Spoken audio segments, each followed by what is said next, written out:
Welcome to the Slop Farm. Enjoy the video. You start by opening Capcut and loading the project with the clip you want to invert. Once your clip is on the timeline, tap it to expose editing tools so you can apply changes precisely.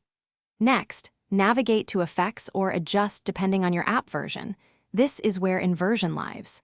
Make sure the clip is selected so the effect targets it directly. Doing this prevents global changes and keeps edits localized to the portion you want inverted. You apply the invert, sometimes called negative, effect and watch the frame flip colors immediately. This is the how. Once applied, make sure to tweak intensity or opacity to soften the look, because full inversion can obscure detail.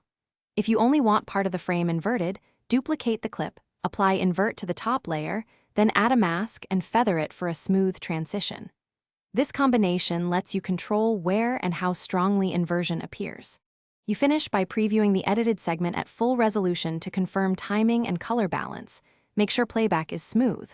When satisfied, export using high-quality settings so the inverted tones retain detail. If colors shift unexpectedly after export, revisit opacity or remove extra color adjustments.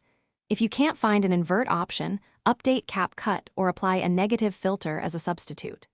One key tip: if the effect seems absent, Thanks for watching.